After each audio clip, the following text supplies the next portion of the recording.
Hi guys, so today I am going to be doing a review on City of Bones by Cassandra Clare. I told myself I wasn't going to be doing review videos anymore because I've never really enjoyed filming them, and for the most part I feel like a lot of people don't like watching them.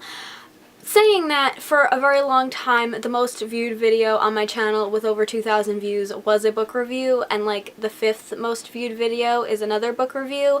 So they're kind of hit or miss with whether people like them or not, but for the most part, usually people don't. But I actually found, oh, I almost whacked myself in the face. I found myself having a lot of thoughts that I wanted to discuss about this book, so I'm actually going to be doing this review a little bit differently. First of all, it's going to be a lot more casual. Like, usually I write down my thoughts. This is just like whatever comes to my head is what I'm going to say. Also, the first half of this video will be spoiler free, but the second half is going to include spoilers. But I will let you know when that happens when we get to that. I assume most people watching this video probably know what this is about or have already read it, but if you don't, I'm not really sure how to explain this book.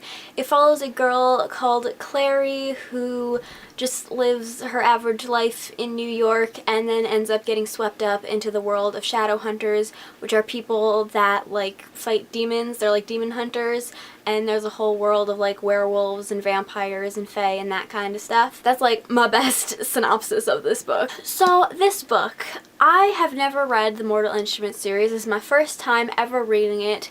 I would say that this is like the most known series on BookTube, right under Harry Potter. So I've wanted to read this series for a long time, but I've held off for a long time because I was always very intimidated by this series. Not even so much of the size of it, because it is pretty big. It's like many series in one, but mostly because it is such a hyped up book. It's like the favorite book of a lot of people, and I feel like even people who really like this book admit that it's not like the best written book ever, and there are a lot of tropes and it's just not the greatest, if you get what I'm saying.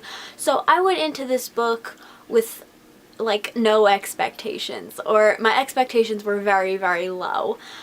Which may have been a good thing, because I actually enjoyed this book a lot more than I thought I was going to. I gave it a 3 stars, so I liked it, but I wasn't my favorite. For the most part, I liked the characters.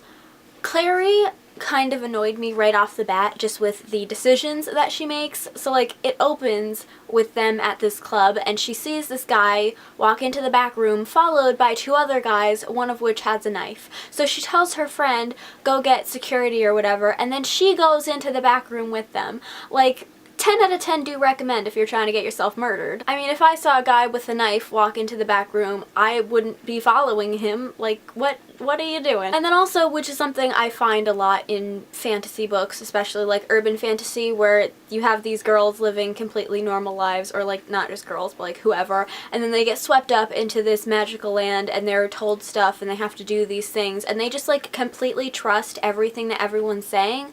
Like, I would be questioning everything. I wouldn't be like going places with these people. Like, she is just totally trusting of these people, and that just kind of annoys me about her character. I mean, I've heard some people say that, oh, she's very brave, but I'm just like, she seems kind of stupid. But given all that, I still didn't hate her character. She was okay. I liked Jace for the most part. Like, I really liked his sense of humor. I did like the humor in this book. It was very funny. Everyone's very sarcastic. So I did like him and his sense of humor, but there did get to be a point, like, towards the end of the book where I thought, you're acting kind of dumb, dude. Like,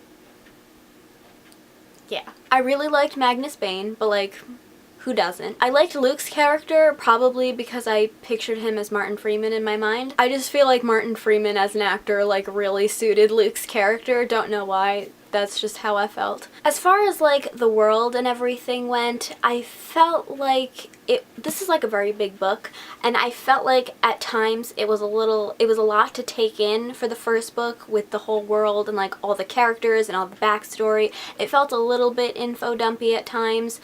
And I just feel like this book should have been a little bit shorter. Some stuff could have been taken out. I just think the whole way that the world and the backstory and everything that was described could have been a little bit better, so it wasn't like so much at once. But for the most part, I did like the world and the magical elements. As of lately, I've been finding myself really falling out of love with fantasy books. This definitely kind of brought me back into that sort of fantasy mood of enjoying more of urban fantasy. I've never really been a huge high fantasy person, which I'm assuming you would count this as urban fantasy. I don't really know, but I think it is. So that's like all of my thoughts for the non-spoilery section of this review. So now we're going to move on to spoilers. If you haven't read this book, then you should click off, but if you have, then keep watching, or if you don't care about spoilers, then keep watching. Now, I actually don't have too much to say regarding the spoilery section of this review, but one of the things that kind of bugged me about the ending, which there's a lot of like Star Wars references in this book, which I obviously really enjoyed as someone who loves Star Wars,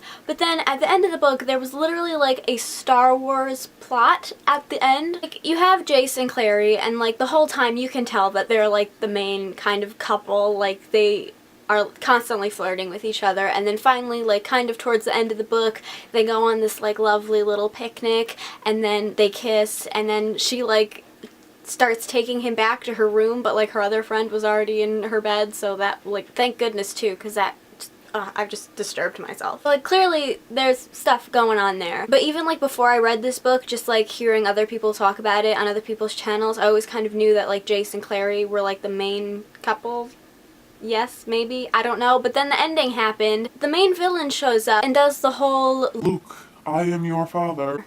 And and then he's like, I'm also your father and your brother and sister. And then I was like, well, that got weird real fast. And so I just didn't really like where that ending went, and like I'm currently reading the second book, and that whole storyline is still happening where they're brother and sister, but like you can clearly tell that they like each other, and it's like, what's going on? And as I said, I went into the series kind of like knowing and hearing from other people's channels that Jace and Clary were like the main couple through the whole thing, but maybe I got that all wrong and they are actually brother and sister.